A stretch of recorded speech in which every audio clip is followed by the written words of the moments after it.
Hey guys, how's it going? With Season 2 of My Hero Ultra Rumble getting closer and closer, today I wanted to talk about some things that need to be fixed before or when Season 2 come out. So if you like what you see, please don't forget to subscribe and let's get into this. The first one is one that happens so much and is so frustrating, and that's you/your teammates' revive coins getting glitched. For those lucky enough to have this not happen, the coin glitch is when you or one of your teammates get KO'd, and instead of your revive coin dropping where you died, instead it teleports to the center of the map. You might think, hey, that's not so bad. It just means I'll have to travel a little bit to get the coin. But, oh no. If only it were that easy. Once you get to the coin that's been teleported, you realize that that coin isn't actually there. Instead, it's glitched under the map, so you physically cannot pick it up. This is so frustrating when it happens, because you are a person down for the rest of the game, which puts you at a major disadvantage. This bug has been in the game since launch and desperately needs to be fixed. Hopefully, we see it fixed when Season 2 starts, but who knows? We'll have to wait for Viking to fix it, or make it less frequent, I guess?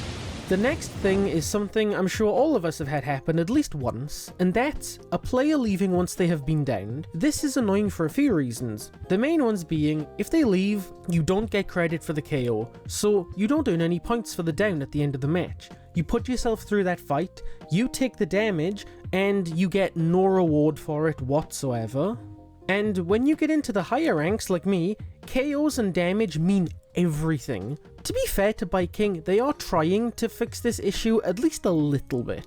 It was recently announced after the most recent maintenance that if a player leaves a match after being downed, they will have a penalty put on their account, so that they can only match up against other people who leave before being KO'd. Very similar to the rage quit penalty that used to be in My Hero 1's Justice 2. The problem is though, that people will still do this and don't really care, since so many people do it. Even if they disconnect from a game, they will still get matched with other people who do the same thing. They're still constantly getting matches and won't really notice, since so many people do it, that the penalty won't really affect them. What I think would work, and what should be done about this, is if a player is downed and they leave before you can KO them, the person who downed them should get the kill credit. But also make it so that if someone does this more than 3 times in a day, they can't play any matches for a certain amount of time as a penalty. This would be perfect, since players would still get points at the end of the game for downing someone, plus it makes the clowns who leave not want to leave, since they won't be able to get any matches otherwise. Speaking about kill credits, the next thing I'd like to see changed in My Hero Ultra Rumble is how kills are awarded. Currently, you only get the kill credit if you are the one to KO someone while they are down. The person who downs them gets no credit whatsoever. The only points they are getting towards the final score are damage, which I think is wrong, because every so often you'll get teamed with someone who's that guy. The guy who steals all your kills so you don't get any credit. I kid you not, one time a few weeks ago, I got matched with an Ida who would full on sprint, reciprocal burst to me and the other guy in our team's location just to get the kill. He wasn't even anywhere near us. Let's say I was in landslide zone and he was in the center of the map. It just pops up that I've downed someone and he will full on reciprocal to my location just to get the finishing kill. I got so angry at this guy, and so did my teammate. What kind of loser sprints to an area he's not even in just to steal a kill from you? My fix for this would be to give out half credits. So if you down and KO someone, you get the full kill credit, like normal. But if you down someone and someone else KOs them, or vice versa, you get half a kill credit. This way, nobody is left out and both players will get something from it.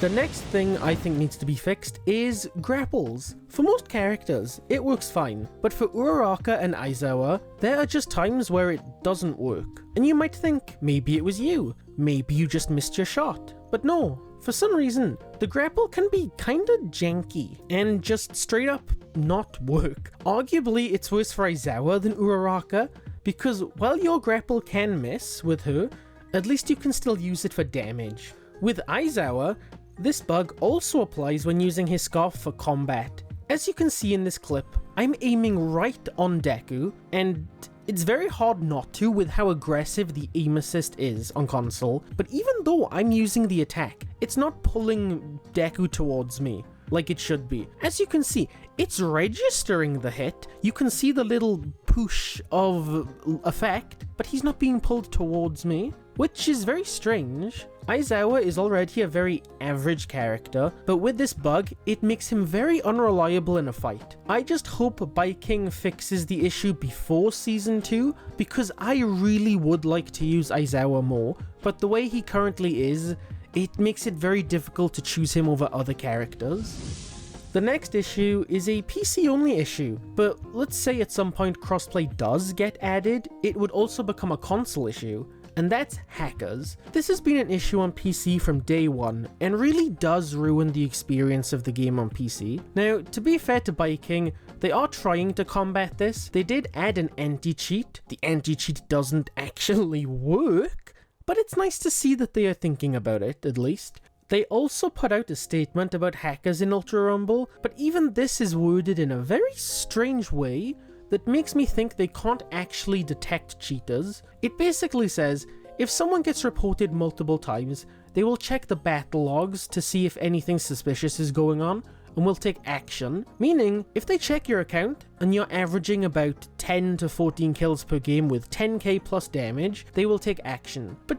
here's what I'm thinking. Let's say you're a smart hacker. It's very unlikely since all hackers are stupid, but there's a chance. And, you know, they are doing this. The info is publicly available and easy to find. You can still cheat as long as you don't get crazy amount of kills and damage each match. You will go unpunished, which is wrong. Baiking really needs to step up their game when it comes to the anti-cheat. Maybe they could use a better version of it since, believe it or not guys, they are actually using a very easily exploitable version of anti-cheat. And that's how hackers are still able to do all of this stupid stuff that they do. Even though anti-cheat was added, let's hope Baiking fixed this before Season 2. The last issue that needs to be fixed is something that does happen on PC from time to time, but affects console players so much more, and that's the game crashing before the match starts. This happens way too often, and from my experience affects PS5 users the worst. Something that's extra annoying when this happens is if you're using a character you don't own, even though the game crashed and you didn't get into the game at all, it will still take your rental ticket from you. And the worst part is, this can just happen randomly, for no reason at all. We have already seen Baiking fix lobby issues in the past. If you remember, before, when you were waiting in lobbies, it used to take such a long time to get into a match, upwards of 15 minutes, but then Baiking fixed it. So hopefully they can fix this lobby issue before Season 2 starts. And that's everything I think needs to be fixed before Season 2. Let me know down in the comments if there's anything you'd like to see fixed or changed before Season 2. My name is Webb, thank you for watching, and I will see you next time.